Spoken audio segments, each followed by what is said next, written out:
you gotta learn how to manage your heat.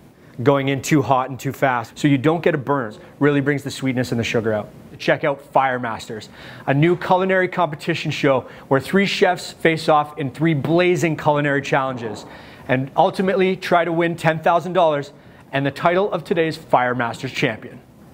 Fire Masters is very different than any other cooking show out there because of the use of live fire, and it's also filmed outdoors. So I think there's a lot that people can learn. There's a lot of exciting things that happen on this show that makes it valuable for viewers to tune in. Now, cooking over an open fire is a completely different challenge than cooking on a grill. It's a completely different challenge than cooking in a kitchen.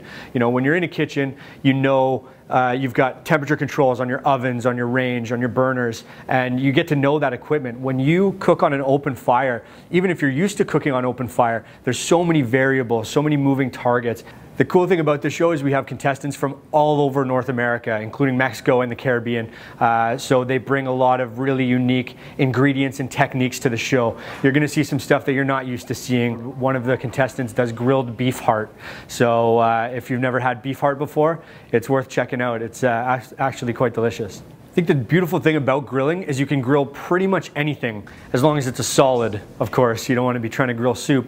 But there are a lot of things that lend themselves very well to grilling that people just don't think of. Fruit is a really good example, peaches and watermelon. And then smoking is another technique that, you know, is starting to get a lot of attention now for the kind of home griller. And it's a great way to impart flavor into your dishes. I'm originally from Barrie, Ontario, yes. I started working many years ago at a restaurant called Weber's downtown on the water. Anybody from Barrie, I'm sure, would be familiar.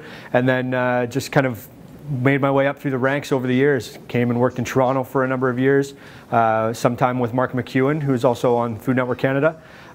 Went out to the East Coast, up in Muskoka for a while before relocating down to the Cayman Islands about 9 years ago.